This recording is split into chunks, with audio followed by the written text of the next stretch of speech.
नमस्कार प्रेक्षक, मराठी महाराष्ट्रामध्ये आपल्या सगळ्यांचं स्वागत आहे। मसाजोगचे सरपंच पती संतोष देशमुख यांची हत्या झाली, क्रूरपणे हत्या झाली। त्यांना कशा प्रकारे मारलं हे संपूर्ण महाराष्ट्राने पाहिलेलं आहे।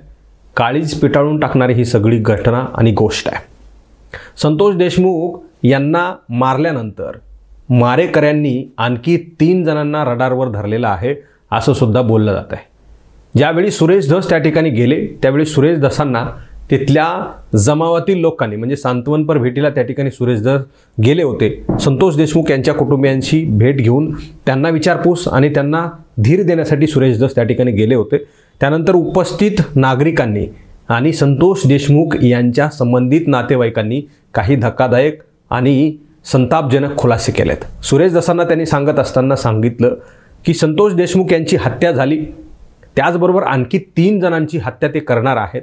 म्हणजे संतोष देशमुखांच्या नावाला आळं मारलं असल्याचं सांगितलं आणि त्याच्यानंतर उर्वरित 3 आहेत हे 3 जण हत्याऱ्यांच्या म्हणजे जे हत्यारे आहेत त्यांच्या रडारवर आहेत असं तिथल्या स्थानिकच्या नागरिकांनी म्हटलेलं आहे आणि ते व्हिडिओमध्ये कैद झालं आहे।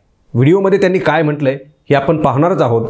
मात्र अशा प्रकारे सिरियल किलर जे आपण म्हणतो की कशा प्रकारे सिरियल आपण चित्रपटामध्ये पाहतो 4 नावं लिहिलेली आहेत, 5 नावं लिहिलेली आहेत, 10 नावं लिहिलेली आहेत आणि जो एखादा संपलाय त्याला असं आळं मारायचं अशी सगळी सध्याची म्हणजे सिरियलनी ह्या सगळ्या गोष्टी घडणार आहेत का हे आता पुढे आपल्याला पाहावं लागणार आहे। आणि अत्यंत क्रूरतेने हत्या केल्यानंतर आणखी 3 जणांचा नंबर लागणार आहे का हा सुद्धा सवाल उपस्थित झाला आहे। कारण तिथं उपस्थित लोकांनी सुरेश धसांना अशा प्रकारे सांगितलेलं आहे, कारण आम्ही जर कुठेतरी माध्यमावर बाईट दिली, आमचा चेहरा कुठेतरी बाहेर आला किंवा मग हे बोललाय असं म्हणून जर आम्हाला ट्रेस करण्यात आलं तरी आमच्याही जीवाला धोका आहे असं तिथल्या नातेवाईकांनी म्हटलेलं आहे। म्हणून आम्हाला सुरक्षा द्यावी अशा प्रकारची मागणी केली आहे।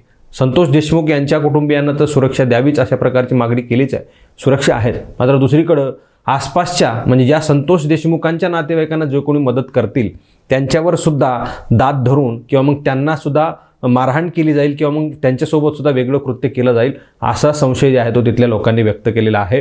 त्यांचं असं म्हणणं आहे की संतोष देशमुखांच्या नावाला आळं पडलेलं आहे। उर्वरित 3 जण मग ते कोण असतील हे पाहण्यात आलेलं नाही आहे किंवा मग त्याचा खुलासा तिथल्या व्यक्तीने केलेला नाही। आम्हाला माध्यमांशी बाईट द्यायला सुद्धा फार भीती वाटायला लागलेली, आम्हाला आमच्या जीवाची भीती वाटायला लागलेली असं जे आहे ते त्या ठिकाणी भावनिक साथ जे आहे ते त्या ठिकाणी सुरेश धसांकडे घातलेले आहे। तो व्हिडिओ सोशल मीडियावर व्हायरल होतोय आणि त्यामध्ये काय नेमके ते बोलतात हे आपण पाहूयात।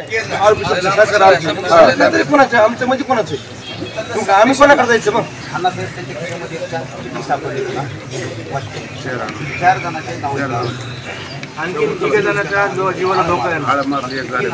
आणखी 3 आरोपीचे नाव एक रिक्षा बनवलेले, एक जणांचं ऑपरेटर ऑपरेटर लिहिले, चौथ्याचं नाव काय अजून माहित नाही। चिठ्ठी लिहिली आणि त्या चिठ्ठीमध्ये सरपंचाला बाकीच्या 3 नावापुढे खाली चिठ्ठीत गेले नोंद केली जणू की जाळून मारण्यात येईल, काय मारल्यानंतर जाळायचं म्हणजे यांचा पुरावा असला एलसीबी चिठ्ठी आहे का नाही काय केली हे माहित नाही, पण एलसीबी त्या गाडीमध्ये चिठ्ठी आहे। एवढी हिंमत वाढली म्हणजे पोलीस प्रशासन आता माझं मीडिया पुढे बोलायला सुद्धा आम्हाला भीती वाटायला लागले। आमच्या एखादा फोटोचा मीडिया जर गेला आणि एखाद्या टीव्ही व्ह्यू मध्ये त्यांनी आमचा फोटोचा बघितला तर आम्ही जर बाहेर आता कुठेतरी टिकतो तर आमचा सुद्धा आम्हाला जीव घेऊ भीती वाटायला लागली। खूप दहशत अण्णा फक्त न्यायपत्र तुम्ही आणि पाटील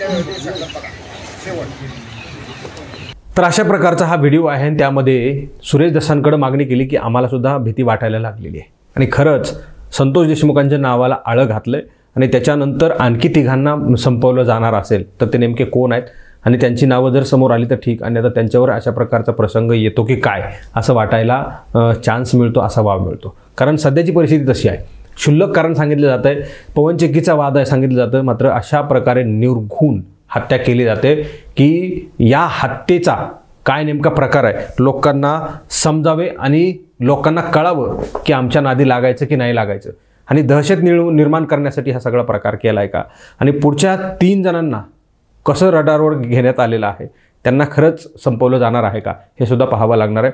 पोलीस प्रशासनाने या सगळ्या गोष्टींचा गंभीरपणे विचार करणं गरजेचं आहे। जे कोणी व्यक्ती अशा प्रकारे कुणी त्यांना पाहिलं आहे की ज्याचं कोणाचं नाव रडारवर आहे, ज्याचं कोणाची यादी करण्यात आलेली, एक संपवलं त्याला आळं करण्यात आलेलं आहे, असा सगळा प्रकार जर असेल तर पोलिसांनी याची सुद्धा चौकशी करणं गरजेचं आहे आणि या सगळ्या प्रकाराचा लवकरात लवकर तपास लावणं गरजेचं आहे। म्हणजे जर तपास लवकरात लवकर लावला, दोषींवर कारवाई झाली तर वातावरण शांत होऊ शकतं, अन्यथा वातावरण फार पूर्वीपासून जातीत तेढ निर्माण झालेली आहे आणि येणाऱ्या काळामध्ये काहीही होऊ शकतं अशी सगळी सध्याची परिस्थिती. त्यामुळे पोलीस प्रशासनानं बारकाईने लक्ष देऊन आणि लोकप्रतिनिधींनी खरं तर या सगळ्या गोष्टी फार जबाबदारीनं वागणं गरजेचं आहे. कोणीतरी आपला विरोधक आहे म्हणून त्याच्या अंगावर जायचं या सगळ्या माध्यमातून या प्रकरणाच्या आडून हे सगळं थांबवणं गरजेचं आहे. जनतेला या सगळ्या गोष्टी फार काही कळत नसतात, मात्र लोकप्रतिनिधी हे जाणकार असतात.